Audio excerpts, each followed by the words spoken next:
Alors ce virus est un nouveau virus de la famille des bêta-coronavirus, donc un coronavirus.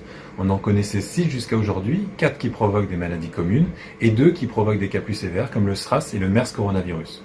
Les risques pour la santé de ce virus sont les risques, je dirais, de tout virus respiratoire. C'est-à-dire qu'on va avoir une toux, on va avoir de la fièvre, et donc chez des personnes déjà malades, cela peut engendrer des complications, voire le décès, comme on l'a observé, puisqu'aujourd'hui 3 personnes sont décédées, et on sait que 2 étaient déjà gravement malades avant d'être atteintes par ce virus.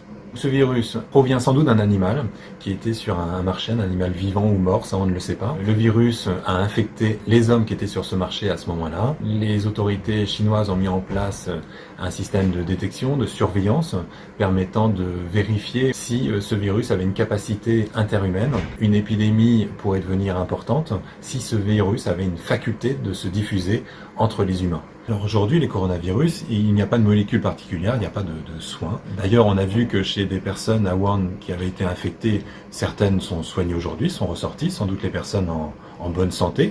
En revanche, ce virus, s'il touche des personnes avec des comorbidités ou alors des personnes gravement touchées par d'autres maladies, cela pourrait entraîner des cas sévères qui seraient forcément hospitalisés. Ce genre de virus peut provoquer des épidémies, comme on l'a vu avec le SRAS, des épidémies d'assez grande ampleur qui ont provoqué un grand nombre de décès.